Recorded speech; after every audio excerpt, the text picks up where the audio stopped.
Explore the AI capabilities integrated within the .NET ecosystem in this episode of AI Dev Tools today.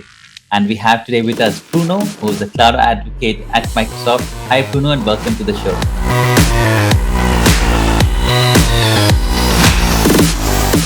Hey Simon, hello everyone, and hey, super happy to be here. It's always a pleasure to talk about AI and more, so hey, super happy to be here.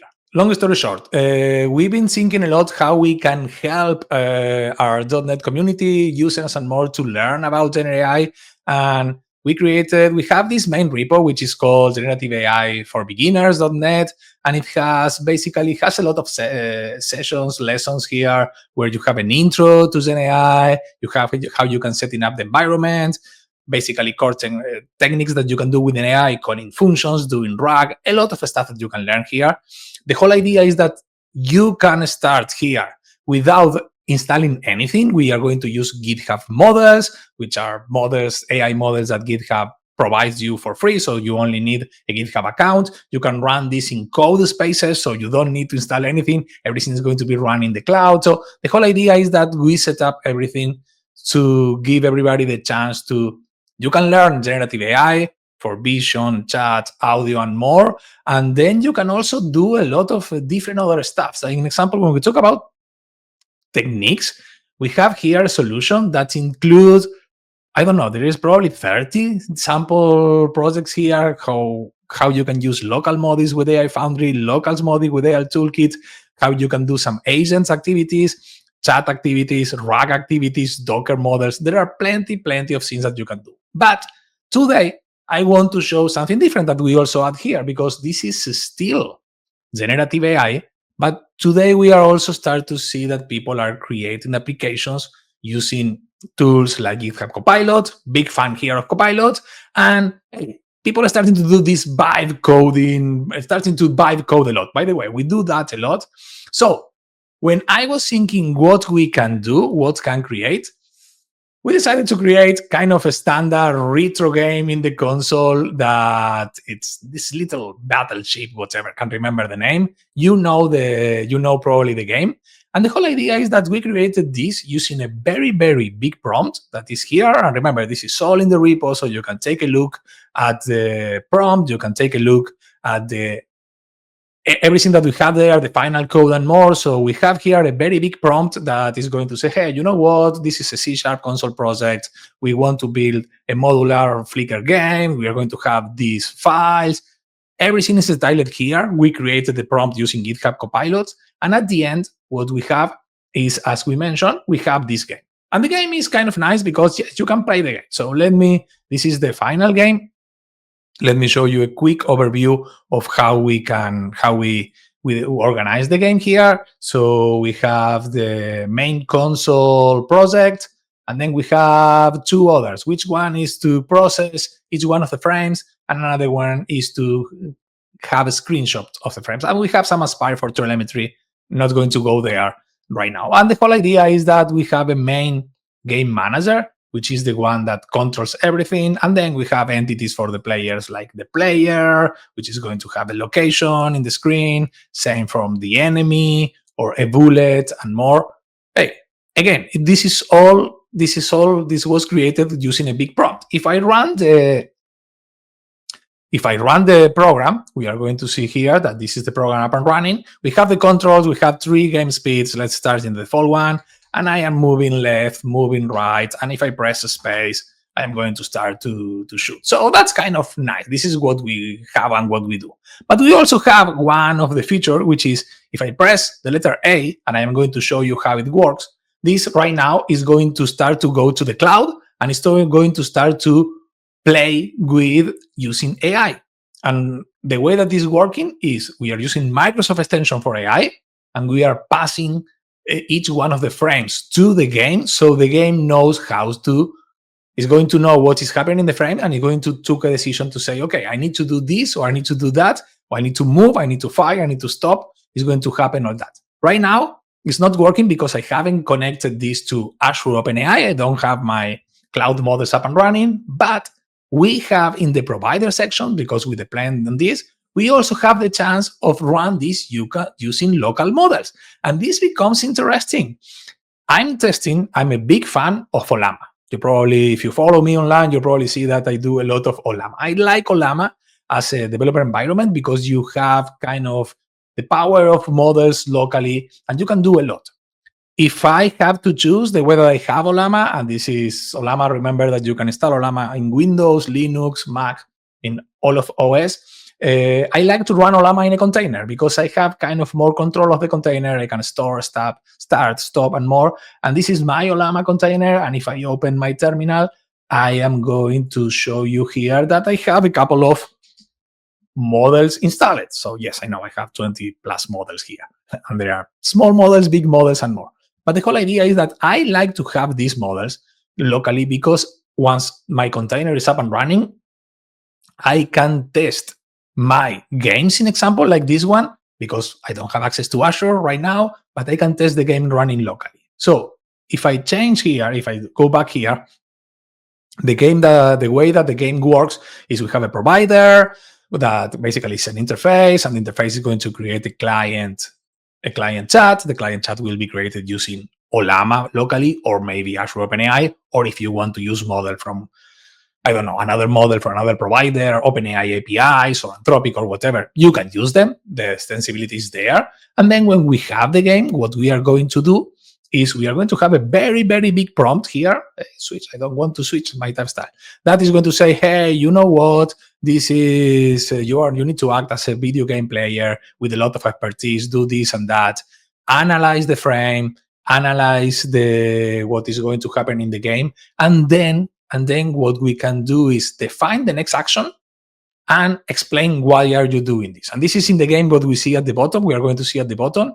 So examples, we do a few shot learning here where we provide a couple of samples like, hey, next action, move right, and moving right will help avoid. We have everything here. And then we have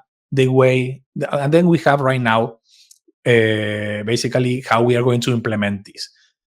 We implemented this in two phases. Initially, what I was doing, I was taking screenshots of the game, of the console application, and I was passing the image to the model to be analyzed. And this was great. So we have here a frame, which is a byte, which is a byte representation of the image. And then I pass this, I create an image, PNG, and I send this to the model. But talking with a couple of friends, and they said, hey, you know what? A byte representation and a write byte and image is kind of heavy. Maybe we can pass directly the frame as a string. Remember, this is a console application.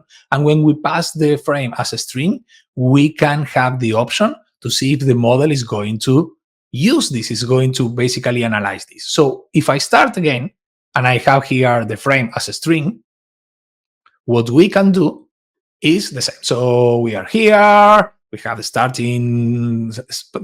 there, which like it and more. So let's start the game. I can play pressing the letters, or if I press the O, this is the game up and running. And here in the frame, let's take a look at the frame.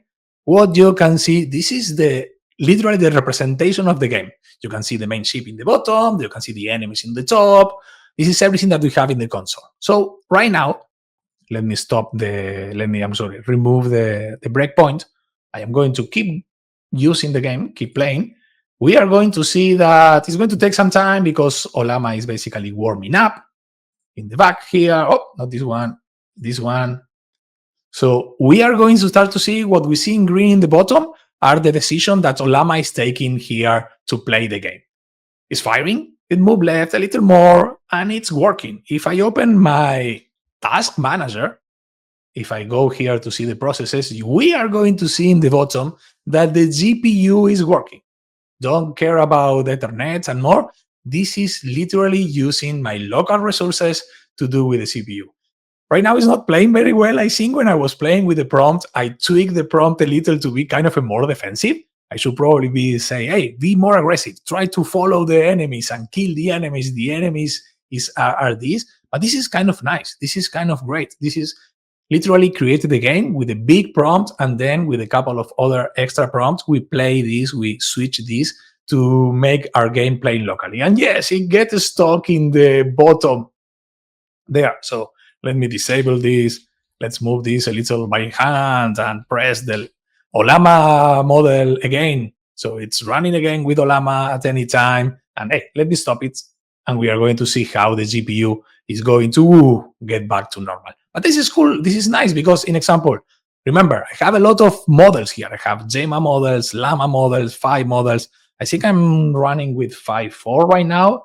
We have a new model, which is the reasoning model, which is very, very good. So if I want to change this, I only go here. And of course, you need to have this in your config somewhere there. But I am going to change and play the game using 5.4 mini reasoning. And where is my game? There it is, my game. So if I go back here, let me open Olama, clear the terminal, put the game back online. And if I start to play and I ask for the reasoning, you can see Olama working in the back. And the reasoning model is probably not the best one to do like this. I will probably go for a short, small game. And yes, the reasoning model doesn't make sense. It's not going to know what to do because the instructions are not for a reasoning task, are literally for a gaming task. And almost dead there. But hey, this is kind of the idea. Oh, sorry. Yeah, it's not even giving me a response. So let's try another model, the last model. Let's try an example, Llama 3.2 Vision. This is the one that I used to do locally for when I was doing images, but this is also good enough to process this in string mode. So go back here. Let me go back to Llama. Let's clean the terminal, play the game. It's playing there. Enable the Olama part, and you can see in the back that Olama is starting, and it's going to take some time until basically load the model in memory and start to work with the model. But at any time soon, we should start to get responses there. So it seems that the model is already loaded, and a couple of seconds later, we should start to, okay, so hey, this model seems to also work nice. And again, I think there is getting stuck in the bottom right because I was playing around with the prompt, and I need to improve my prompt. But you get the idea. If I want, by the way, if I want to change this, I usually go here, open my project, go to Copilot, go to my game provider base, and I will do something using the current file, which is game provider base, update the prompt to be more aggressive. I'll focus on Ellie, I'll focus on firing the enemies. So I am going to ask Copilot. I'm using GPT-4.1. Use whatever model you are feeling more comfortable here. If you want to use Cloud Sonnet or Gemini or more, depending on what you have there. But I am going to ask this, and it's probably going to suggest me, oh, there it is. So it's going to suggest me to a couple of changes here in the prompt. And hey, a big change. It's not a couple of changes, kind of a big one, to basically say that, hey, you know what? This is the way that we can be more aggressive, hitting everything. Play around with this. I like it, and it works great. And once again, if you want to take a look at the code of everything, you can take a look here in the Generative AI for Beginners.net repository. You can take a look at the mega prompt that we use at the beginning to create this. You can take a look. We have a 1-hour video in the .NET channel where we explain all of the details. And then you also have here kind of the requirements if you want to use locally or in the cloud. If someone wants to implement this using another provider, happy to please add the new code or add the necessary changes, submit a PR. I will be happy to add it here at the PR. And what we have here is basically the step that you need to do, how it works, a couple of notes, and more. It's a kind of a nice one, but going back to the beginning, if you want to know more how to set up your environment, start to do this type of activities, games, and more, the Generative AI repository is a nice place to start. And you have here the short link, which is probably going to be available so everybody can start. So happy to get some feedback. I know a game is just a sample, it's just a simple sample, but we have also end-to-end activities here using a Spark, SQL Server 2025. You can find a lot of also enterprise scenarios as part of the repository. So I hope you like it.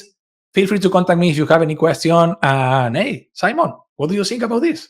That was absolutely great. I mean, you made things look so simple, and it is actually, building AI applications with C# has never been so easy until now. And what I really loved, is, as you mentioned in one of your slides, or I think in the GitHub, is how beautiful the Azure AI Founder is, right? You can go Yes. there, you can find all the different models, and it's a very intuitive way. It tells you step by step on how you can build applications, and then it may be C Sharp or whichever programming language you like. You can go ahead and build it.